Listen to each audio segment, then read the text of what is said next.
I mean, I don't particularly know where we go from here. It's been something that we've been dreading. It's something that a lot of people have been worried about. It's something that we've all sort of knew was coming.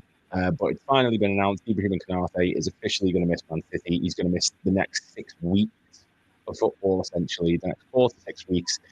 And we're going to discuss today because we are now without one of the best in the world, and we're going to have to find a way to go about replacing him. So welcome back to the LC Transfer Room. My name's Lewis and this is Hassan, and we're going to go through all the news from today because it's been quite busy, to be fair. It's actually been fairly steady as opposed to pretty much every other day. There's been quite a lot going on that isn't to do with Van Dijk, Salah and Trent, so we're going to go into it today. Hassan, how are you doing?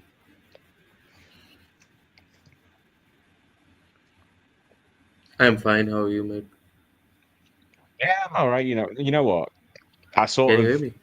I was, yeah, I was ready for the. I thought the Konate news was going to be a lot worse than what it was. I was expecting something like he's going to be out for months and months. It was going to be an ACL issue or something. But in actuality, I think we've got off quite lightly. I think we've got off with probably the best thing that we could have got off, short of a knock, like an impact injury. He's going to miss 4 to 6 weeks. In a bit, I'll go through all the games that he's actually going to miss. And we're going to talk about who's probably best suited to step in alongside Virgil van Dijk. But other than that, I mean, I'm all good. But it's hard to sort of gauge where we go from here. What's the plan? Because, of course, Man City is the next game coming up. That is this Sunday coming. And it's so frustrating that Konate suffered this injury. Not even the fact that he suffered the injury, but the daft way that he did. Like, not his fault at all. He's been clattered into in a stupid tackle that didn't need to happen. And it's just one of those things. We are going to be without the second best centre back in the Premier League. Van Dijk, of course, being number one. What do you make? How do you feel about this shit news? To be quite frank. Yeah, exactly. It's really uh, frustrating, and I got really furious because the match was ending. There was no need for that tackle, and he went in.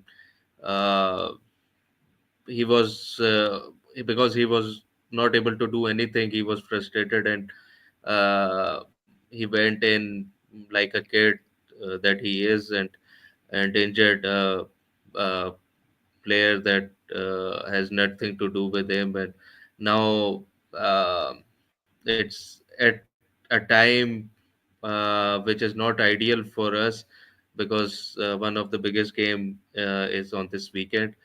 But hopefully we are the team which has injury issues, but we have never cried like the other teams, uh, mostly Arsenal. With every injury, there's a huge hue and cry. So I think Gomez can come in for him. And what's the news about Connor? Have you heard anything? So, from what we understand, Conor Bradley is going to miss a couple of weeks as well, but the injury isn't quite as severe as Konate's. But he is going to miss around about 3 to 4 weeks, is the estimate from what I've heard. Uh, so it can be because Trent is coming back from injury as well. It can be Konza and Gomez starting, Gomez at right back and Konza with Virgil. Yeah, I mean, look, this is the thing What do that's you up for think? debate. So, yeah, just for a quick sort of like the matches that he is going to miss, Ibrahima Konate, because look, they're coming thick and fast at the moment. We're going to play a lot of games over the next few months because obviously we're in all competitions still, and yeah, it's not going to get any easier for us. So just a quick breakdown of the games that he is actually going to miss. If we're going by 6 weeks, which does seem to be the narrative around this, he's of course going to miss City. He's going to miss Newcastle away, which we needed some superb luck last season to get a win there. Everton away, that game can go hit or miss depending on how things go. We obviously lost to them quite recently. Girona, Fulham, never easy. Southampton away in the EFL Cup, which he probably wasn't going to feature in. Tottenham away, we all know what happened there last season. Leicester at home on Boxing Day. West Ham at home. Man United at home. Nottingham Forest away, we all know what can happen there. And Brentford away, and that's the best case scenario. So there's a lot of games there that his vital importance. He would have been so important for those games, particularly Man United, particularly Tottenham. Like, it's a daunting prospect, and you touched on it perfectly. Like, who comes in to replace Konate? And that's the thing that we're going to get onto, because I go back and forth on who's best suited. On one hand, you've got Quanta, who has had this difficult start to the season. And on the other hand, you've got Joe Gomez, who hasn't had a difficult start because he's not really had a start to the season. He's barely played. He's not featured other than cup games. So if we're going through the two, who's best suited to go alongside Van Dijk? Would you be sticking with Quanta, who's at least getting game time and had plenty of it last season, or Joe Gomez, who's probably the better, well-rounded player, but hasn't played as much?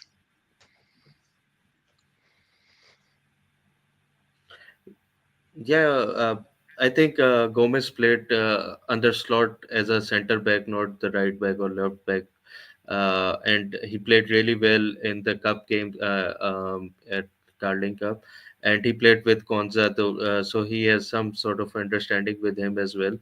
Uh, my thinking was that Trent is also coming back from injury. Gomez and Konza has been fit for, and they are training. So I think with and Gomez his side, uh, Konza can be, and it can be defensively. We can be a better and uh, there's height advantage as well with them coming in. Uh, because I think with this game, win will be incredible, but a draw would not be the end of the world for us. So if we got a draw, you would be not happy, but you wouldn't be disappointed.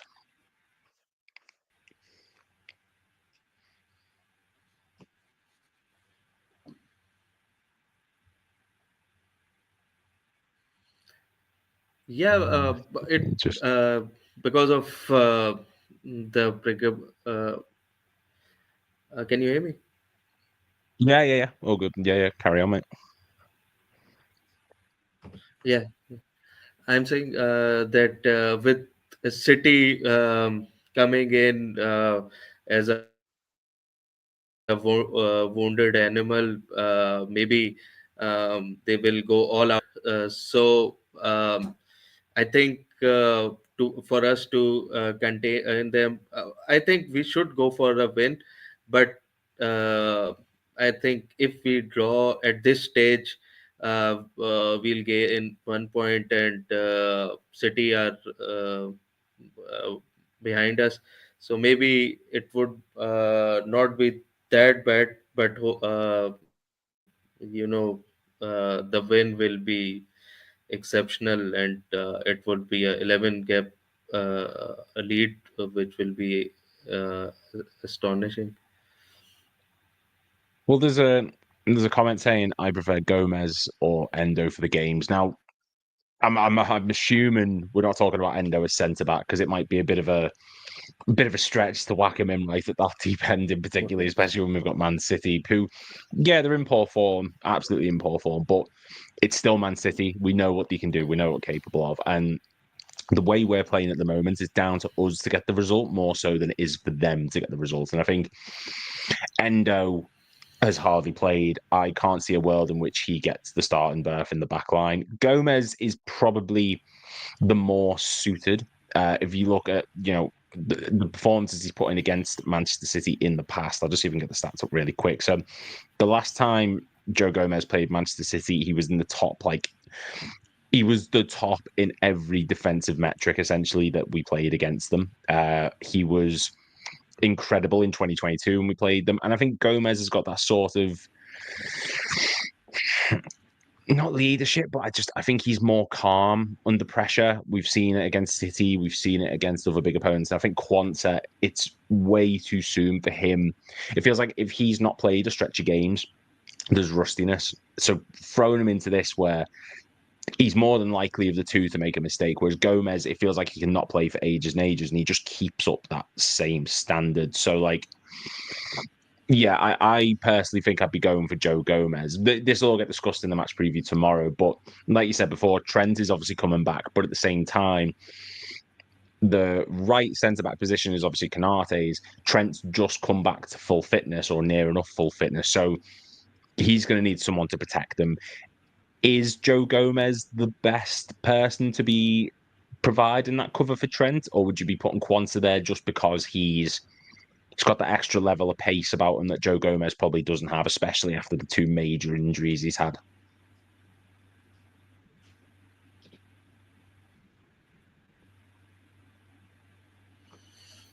Yeah, Gomez he has really good pace. I think he's really fast. But I think Trent this season has been good, but he's not been exceptional like his standards are. And with injury, not playing enough for this game, I think it's a really big game. I think Slot has a decision to make with. I think this is the first time we have defensive problems injury wise. So it will be a big decision for him. I thought about it before the stream. I came up with back four of Gomez, Konsa, Virgil, and Robo, because Shimikas is also not available. So I think Yeah. this will be our back four. What do you think? Well, so Gomez is right back and Quanta as centre back. I mean, Yeah.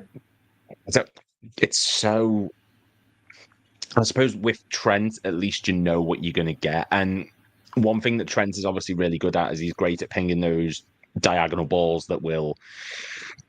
Uh, I've lost the word entirely. But obviously, you'll get the ball from one side of the pitch straight to the other. The word's completely switch of play. Sorry, he's able to switch up the play. He's able to put it at diagonal. And my thing is, I think Diaz is going to start, and he's going against a Kyle Walker who's so much slower than we've seen in the past. He's really dipped in that regard. I think if you've got Trent putting those balls over the top into the top corner where Diaz is going to be, he's going to get all the joy in the world against Kyle Walker, who's definitely slowed down. That's the main reason I think Trent would play in this game is for his distribution. Because you've got City midfield that's very weak, it's very lackluster in the middle of the pitch. Trent running into that area, being able to combine with Gravenberch, Jones, McAllister, Szoboszlai, whoever it is you start, we're going to be able to outrun that midfield. We're going to be able to overload it, and Trent will provide that bit of extra dynamism, I suppose is the word, in the middle of the pitch that Gomez is not going to offer. He's not going to be able to provide that kind of attacking mentality that Trent will in the middle of the pitch, because as much as we don't view Trent as a midfielder, when he does that inverted role, he's able to distribute it better. He's going to have a lot more space to operate in with no Rodri, no Kovacic, very makeshift Gundogan, who's in his mid-30s, who can't keep up with the pace, Rico Lewis, who's looked awful this season. Having Gomez at right back might offer you that little bit of extra defensive stability in that regard, but in terms of going forward and making things happen, which is going to be our impetus to do, especially at Anfield, you want Trent doing that. And I think that's the main reason why I'd see him start. And I don't think he'll play the full 90. I think if we've got a lead, Gomez will move to right back and then maybe Quanta comes on, or I don't know, but I do see Trent starting just because I think we're going to be able to control the ball better, which is something that we've seen a lot more of Slot this season. And like I said, Diaz is going to cause all sort of problems for Kyle Walker. So having Trent ping those balls to switch up play is going to really, really affect. It says, big up Grizz Count. I don't know if that's because I'm part of that channel now. I don't know if that's just you think I am. I don't know. But yeah, shout out to Grizz. But like, I suppose we'll go back to the Konate thing, because obviously there's a long stretch of games, and this is at such a key period of time. Only 3 teams in history have had this point total at this stage of the season. It was the United 93-94 team, it was the Man City 17-18 team, and it was the Liverpool 19-20 team. And all 3 of those sides went on to win the Premier League.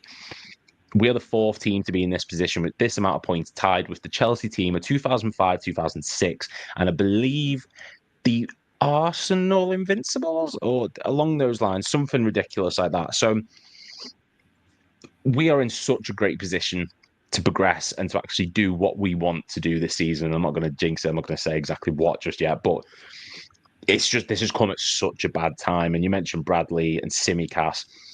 Is this just something that we're just going to have to get through and hope that Slot has shown enough tactical awareness to be able to adapt? Or do you think he's going to be a bit stubborn and say, no, we're going to play the same way? If the players can't do it, then we'll sort something out. Do you think Slot's going to be stubborn with his approach, or do you think he is going to have to adapt the way he plays?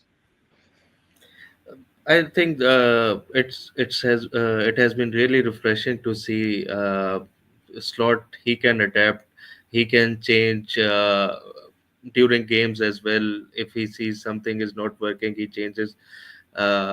We see that if we are not playing till halftime, after halftime, he do some tactical adjustments, and we start off really well. So I think for this game, he will identify the weaknesses and try to exploit them really well.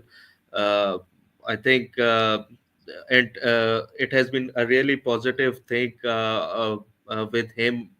I think he has not been crying over injuries like Arteta, and I think with crying, it has adverse effect on players as well. That maybe Yeah. we are weak and we cannot do that. I think he will give Gomez or Kwanzaa, anyone who is starting, the full confidence that you are my guys and you can do it. And you have been here before. It's not, especially Gomez. He's been here for a long time. I think he's the longest serving player in this team. So he's been through thick and thin all the way. And Robo at Real Madrid, he was really good, but he made a mistake again. So I think there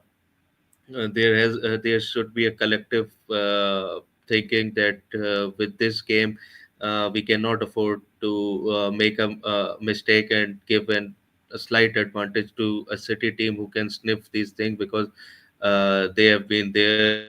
They are reigning champions and consecutively. So I think this we have to put a really big dent to them. Their confidence is low, and we should shatter that. And I mean, you mentioned Robertson there, and I think that's perfectly put, because obviously he gave away a penalty against Southampton, gave away a penalty against Madrid. Say what you want, should there have been penalties? The Dibbling one definitely would not having that for a second. The Madrid one, yeah, he touches him. It's light, but you can't do that in the game nowadays. So they are probably going to focus on that side of the pitch, I'd imagine. But you've got to think, this is. I'm just going to show you the average positions of the Manchester City Tottenham game. I think it's all well and good looking at Feyenoord, but I don't have enough of a sort of idea on Feyenoord as much as I do a Tottenham to judge whether that was normal or not. But this is the Man City average positions through the 90 minutes against Tottenham. Now, it's very narrow, and I think that's what they're going to play like against us. I think they're going to look at the likes of Gravenberch, Jones, Soboslai, McAllister. I think they're going to look at that and think they're going to try and play through the middle. Liverpool, they're going to really go through the middle. And I think that's probably going to work in our favour, because those wide parts, those wide areas, here, like, that's how far up Gvardiol was. There's so much space in this part of the pitch by the number 25 or Akanji. And I think that's where we're going to benefit, because they're just going to try and crowd out the midfield. But then, like I said before about Trent, you've got him pinging those balls over the top to the likes of Salah, Diaz, who I think is going to start, Nunez, who I think is pretty much going to start. I don't see any reason why he wouldn't, to be honest. But I think that's where we're going to get our joy is out wide. And as I say, this is where it's all going to get discussed tomorrow in the match preview. But City have a really poor midfield. They've got a really, really big lack of depth in that midfield, especially in defensive midfield. I mean, you're looking here, you've got Rico Lewis, who's having to sit as a CDM essentially alongside Gundogan, and Bernardo Silva's having to drop deep. There's no solidity there, and I think that's how they're going to think they can get joy against us. And it's just, I don't think it's going to work. I don't see a world where it works. If they do target anyone, it's going to be Andrew Robertson. And they'll go, I think they'll be narrow in the middle, maybe try and stretch us out wide, get Robertson isolated, maybe do some underlap and runs, try and get past. But I think we're going to absolutely bully them on the ball. As I said, that'll get discussed tomorrow. We're going to move on from the City conversation a bit now because I feel like I'm stealing Steve's job for tomorrow. Yeah, I don't like doing that. So, but Andrea says, hello from Colombia. Hello. What time is it in Colombia? Apparently it's 2:21 a.m. now. I don't know if that's a mistake on my end or whatever, but yeah, what just let me know what time it is over there for the sake of it. But like I said, Konate is not the only one who's injured. He's out for a good few weeks. Conor Bradley as well, and it's a shame for Conor Bradley because he was picking up momentum. He was really that tackle against Mbappe. I'm really struggling with my words today, honestly. That tackle against Mbappe was in particular superb, and it's a shame that Conor Bradley has had this knock, especially because I don't know about you, Hassan, but I think Bradley would have started against City, even if Trent is in the position he is now. Do you agree with that sentiment, or would you have been sticking Trent straight back into that team? Yeah, I completely agree. If there was no injuries, our back four would have been the same. Uh, because Bradley, with a fantastic game, he assisted McAllister for the first goal as well. And he was at really good position, taking up really good runs, but he was not picked up so much. But I think he because he's in and out of the team, there is no the understanding between Salah and Trent is better than with Connor. But he was fantastic, especially defensively. I think he is exceptional. How do you think he would have? Because obviously it's one thing. I can't believe this is going to be a word coming out of my mouth, but it's one thing playing against Mbappe, who I think's been pretty poor this season. It's another playing against Savinho, who, yeah, he's not been great, but he's still a very tricky player, or Jeremy Doku. I mean, I don't know about you, but I think Bradley likes playing against those type of players. I think he likes people that can do that because he's very quick on the turn. He's very good at tracking back. Do you think he would have offered as much going forward as Trent? I know that's a bit of a ludicrous thing to be saying, but his distribution in the last game was very good. He was very good when he was actually playing in that inverted midfield role. He was creating chances. He was trying to get on the end of them actually, and did it a few points. So, do you think he could have risen to this occasion, just like he's risen to every other occasion so far this season?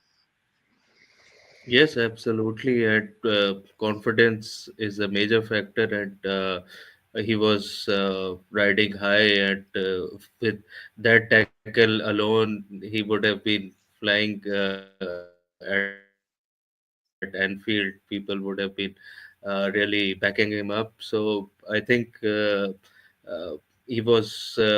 It's unfortunate for maybe if after this game it would have happened, we would have been okay. But with this game coming up, and because with City, it's always we have been decent against them in the past. But I think with this massive gap we can achieve, it's a really crucial time. And he has been fantastic. I think he would have started for sure. Who knew 22 says 6 weeks Kanate, WTF. Mate, I completely agree, honestly. But it could have been a lot worse. Let's just really count our blessings for a second. This could have went one of two routes. I think it could have went the way it did, or it could have went the Van Dijk route, and we could have been without Kanate for months. 6 weeks. I'm looking at it as a glass half full because it could have been so much worse. And there's a really interesting thing though, which shows that we are going to miss Ibrahima Konate. This is a stat that was put on the LFC transfer room earlier on today. Make sure you follow on Twitter. Ibrahima Konate is the best aerial duel win rate, which is 82.4% in Europe's top 5 leagues this season. Now, I think Konate in the air, this stat proves it, is vastly underrated. I think he's one of the best aerial defenders in Europe, but I also think he's one of the best at anticipating runs. He's one of the best at, he knows where an attacker is going to go. He anticipates it and he's already running before the ball gets played through. And he's very intelligent at what he does. He's learning from the best in Van Dijk. So he is going to be he's going to be missed. Cesare says, we'll miss Ibu for his unique qualities, but Gomez is a leader by himself at the back. In VVD's absence, he is more of a lead type, as proved last season when Van Dijk was suspended after Newcastle away. Completely agree. Joe Gomez has he's been there, done that. He has actually got the t-shirt. He's got that 1920 shirt that we all wore when we won the league. So it's not like we're in a situation where we're losing Konate or losing Van Dijk, and then we're having to go back to like Nat Phillips or not Jan Oblak, God Almighty, Ozan Kabak, Ben Day. Like we're not in that situation. Joe Gomez is our backup Reese now. Williams. That's Reese Williams, exactly. Like we're in such a fortunate position where these are our backup players, and Joe Gomez should not be questioned at all, I think, in his ability. We saw in that City game in 2022, he was out the team for weeks. He comes back in and he absolutely dominates the match, ends in a draw. I've got no issues with it whatsoever if Gomez is coming in. Like, he is a leader type. At least he's not Arthur Mello jobby completely yet. I don't know who Arthur Mello is. I think you need to play more than 18 minutes of football to be able to get a name on my account. I'm not worried at all other than the fact that we're going to play Gomez, who was the backup to all positions at the back. But that, again, right, we'll touch on Gomez for a second this time, because obviously we did at the beginning, but this notion that, he's the backup. If I've just said that, if Joe Gomez is your backup, you're in such a fortunate position, because I think he gets into like at least 12 of the 20 Premier League sides starting. I don't know about you, but I think he is one of the, if he went to an Aston Villa or a Newcastle, I think he'd absolutely smash it. Like, what do you think? Yeah, exactly. In the previous stream, I was saying that I don't know what's going on with Premier League clubs. They have some mental defect or something that they didn't went for Kelleher, and he's our backup keeper. He's a fantastic player who can easily start for these teams. I think apart from us, he can be the number one at any team. Maybe not City, at Arsenal, at Newcastle, he can be the number one. So I think it's same with Gomez. I don't know why Newcastle didn't try harder for him. They were fixated for Gehi, and they didn't even get him. So I think maybe with our sporting directors, people are afraid to deal with. So uh, I think these players, we have been fortunate enough. When there were links about Gomez, I was a bit sad that he might go because he's been there for a long time. He came when we were at a really bad stage, and he came in, and we started getting momentum, and he has been a really good servant who has been asked to play anywhere, and he has played. He has never made such a fuss that I'm not starting or anything. He has been here whenever he's been called upon. I love players like him that uh, have their egos in check and give all for the club. And these sort of players are always remembered, not the players who have a bit of ability, and if there's things not going their way and they started making a fuss and think that they will go somewhere, and we have seen so many players who have left us and they are not the same anymore.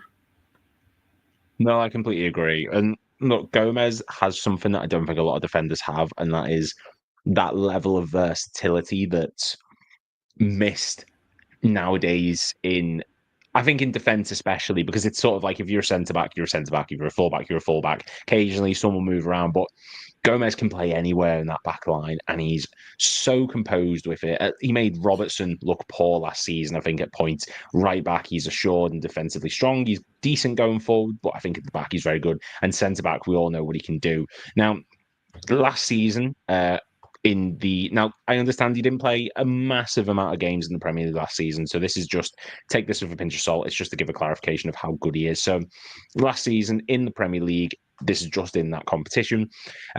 He was in the top 70 percentile for clean sheets. He kept 8 of them in the games that he played. He's in the top 80% for tackles. He was getting 2.38 per 90. And he's also in the top 70% for aerial duels won. So he's statistically and just across the board, he's a very, very solid player.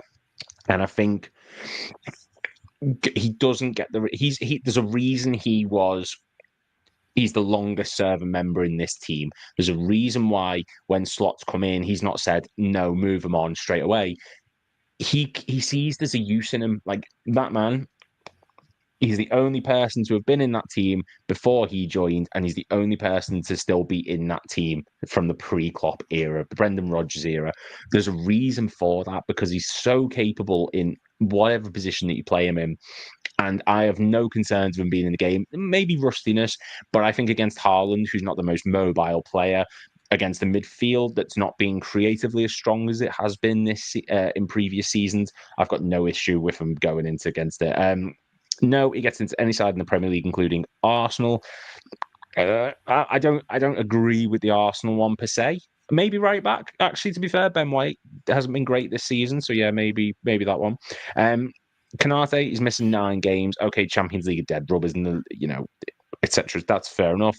But those Premier League away games are tough. So this is just a quick reminder of the games that Ibrahima Konate is supposedly set to be missing.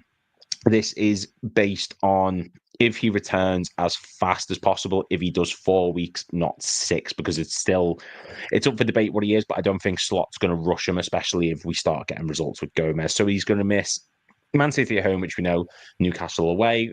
We all know how hard that was last season. Everton away, exact same. Girona's a write-off.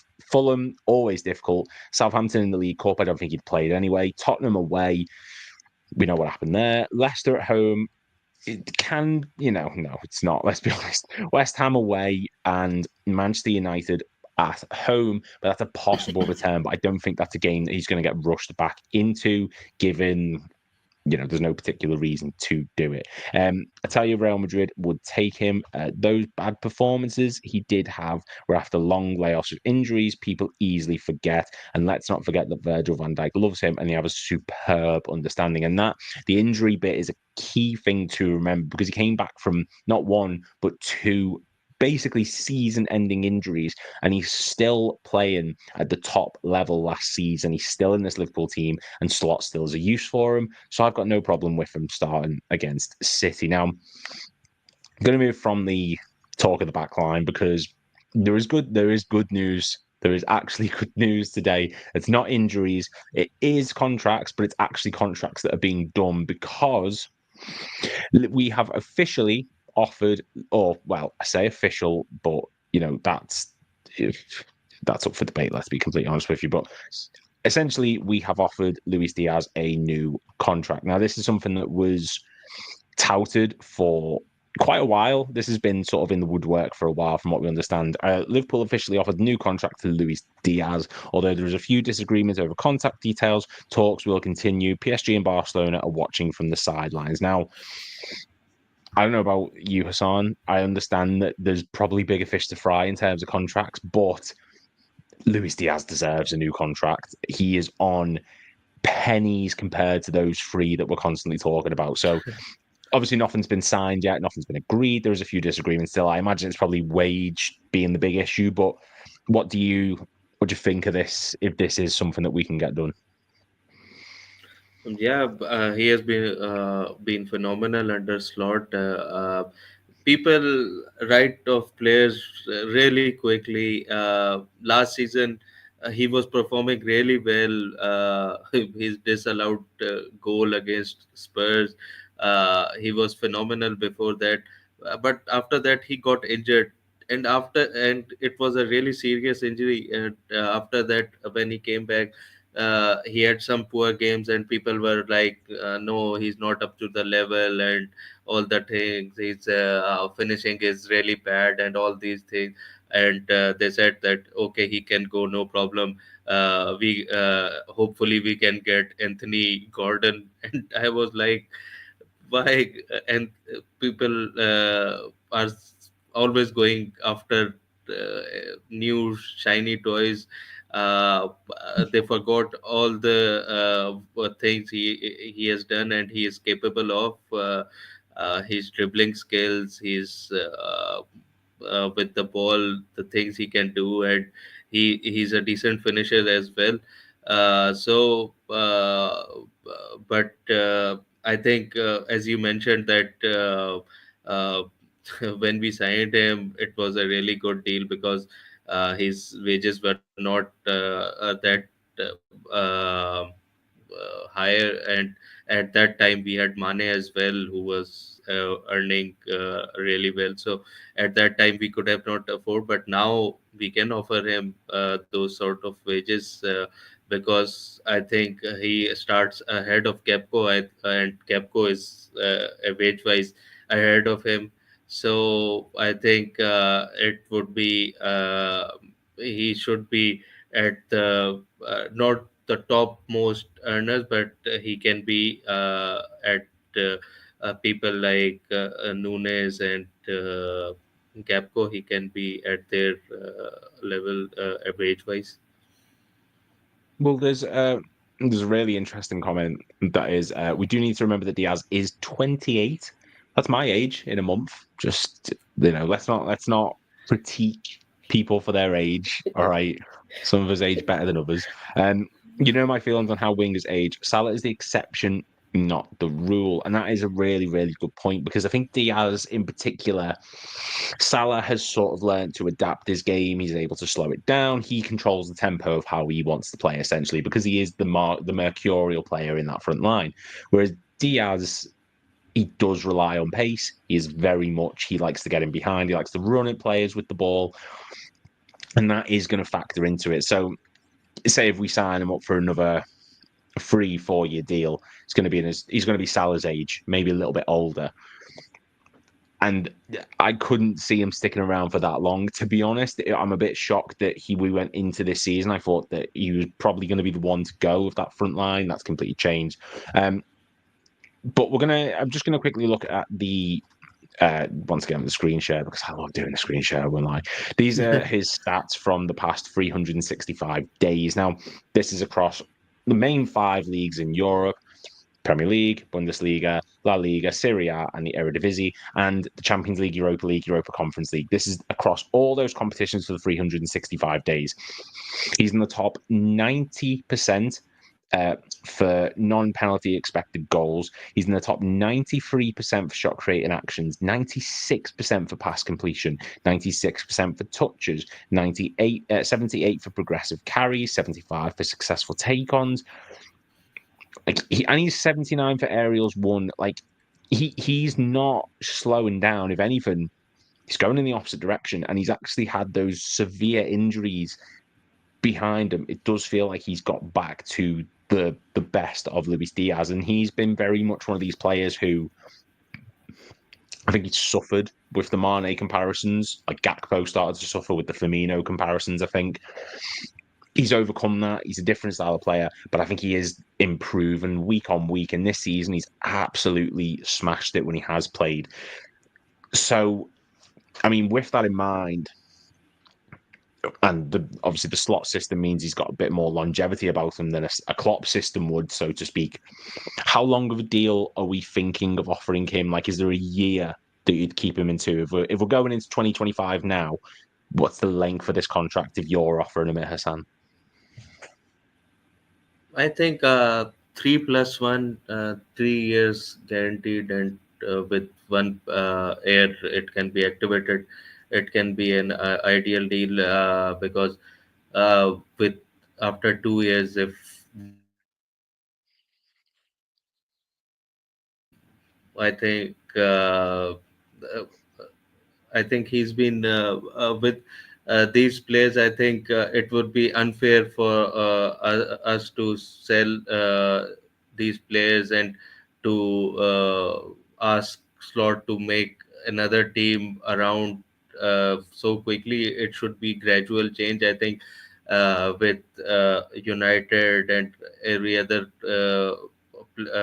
place where new manager comes in and he says that no, these players are useless, I'll bring my own, and with this stop start there, I think we have been really there were so many people going over the top that we have not improved.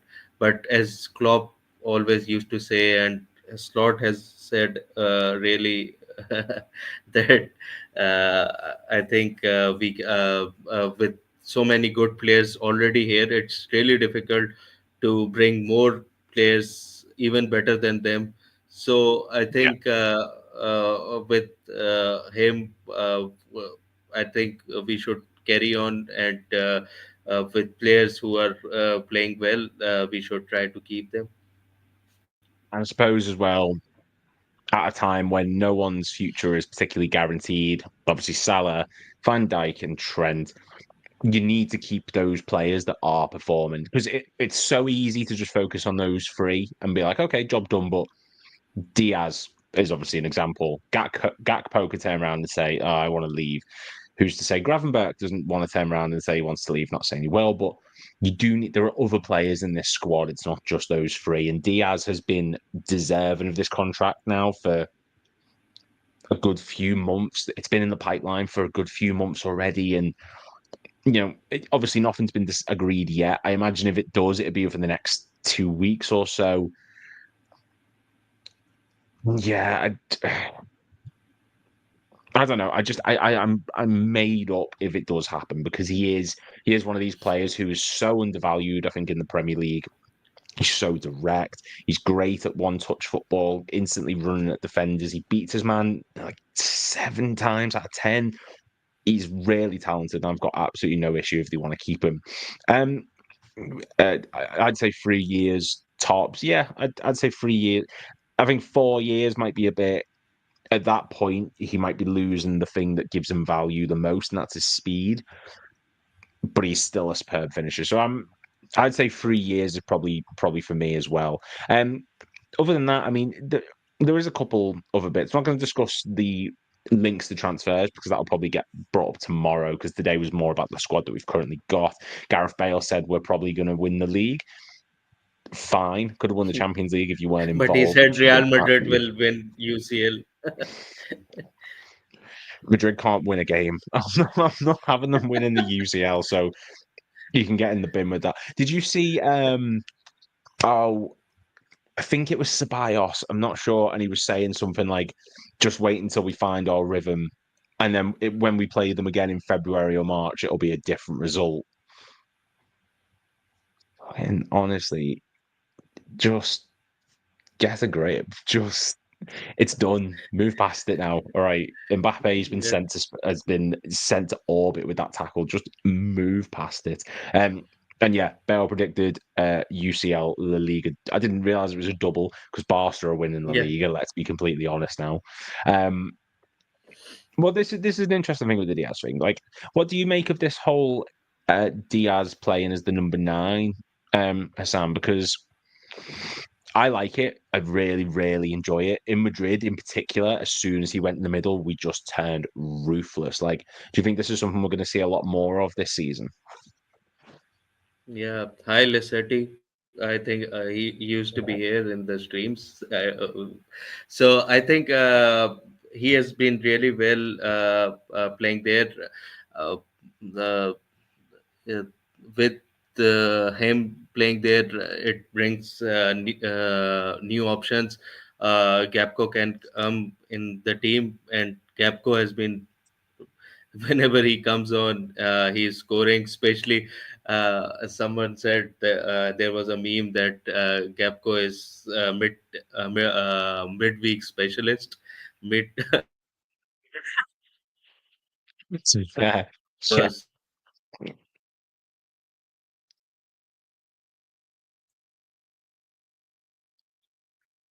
I mean, I love Gakpo. I think Gakpo is a brilliant player, but Diaz is he's more the typical winger.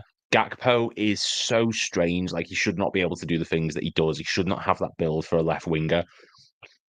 But it's we're in such a fortunate position where we went from a few years ago of it being Salah, Mane, Firmino, and then your backups are like Shaqiri and Origi. No disrespect to them at all because they made history, of course.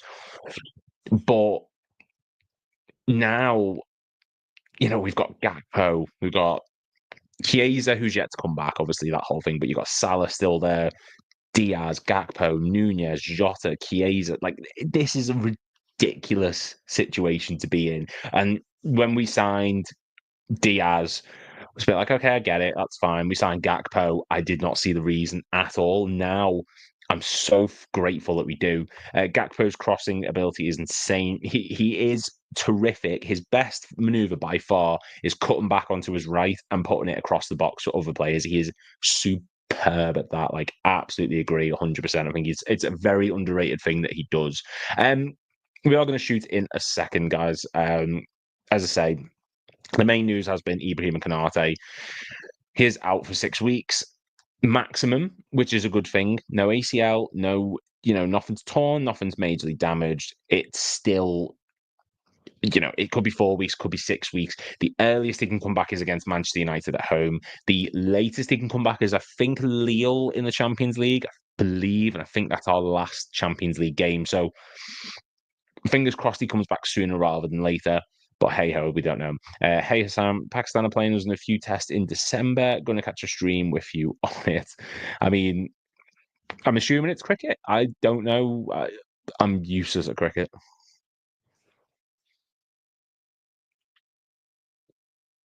Um, Just and then he also says, "Do you guys Pep has a low block him? Can he swallow his pride for him?" But I don't think Pep's gonna.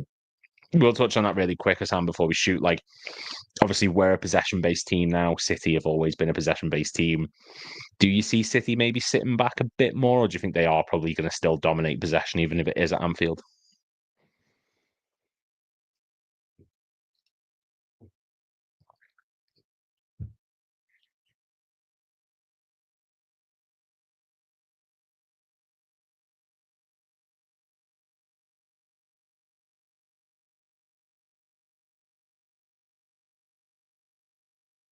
I can't tell if his hand's frozen or not. If he has, I mean,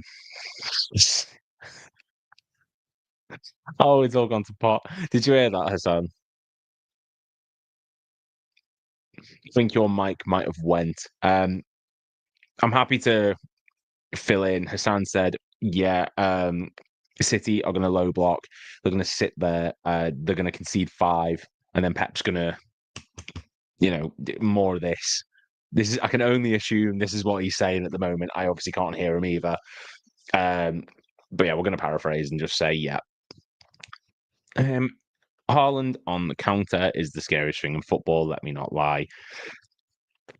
I don't know. Have you seen them defend recently? I mean, that's just as bad. Let's be honest. City have been absolutely awful defensively, and to be honest, I'm just on a bit of a wind up with it now. No, Haaland. Look, as much as we want to pretend that City aren't still a threat, as much as we want to pretend they've dropped, they have dropped, but there's still good players in there. Haaland's still terrific on the counter attack. You've still got Savinho who can do damage. You've still got the likes of Jack Grealish and Phil Foden. There is still talent in that team, and we can't underestimate them. But how often do we get into this position where we can laugh at City and say we're 8 points clear with the chance to go 11 points clear? So as much as we want to rip them, that's just the way it is. City playing high press with that slow ass midfield is suicide, and I think that's why they won't do it. I do think they are going to sit that little bit deeper, especially with Gundogan there, who's in his 34, 35, Rico Lewis, who's been absolutely poor this season, and I can't really see a world where Mateus Nunes gets a sniff, to be honest. I think he might start him, but I don't think he's going to, if he's fit. I don't know if he's injured or not, but I don't see a world where City go deep, and I completely agree. I think they're going to do that high press. But I think that concludes it, to be honest. We've gone through all the major news. Diaz contract, Konate out for a few weeks. Gomez is great. City are going to get walloped on Sunday. So thank you all very much for watching the LFC Transfer Room stream. Make sure you click like and subscribe. There'll be one tomorrow, 7:30 p.m, going over the Man City game this Sunday. And if you head over to the Twitter and follow there, you'll get the latest news and updates. Thank you very much, Hassan, for joining me. I'm sorry that you've lost your voice. This lady says, cheers, guys. And he also thinks Ake will start over Gvardiol. But if you tune into the stream tomorrow, you'll find out if that's true or not. Thank you all very much for watching, and we'll see you all in the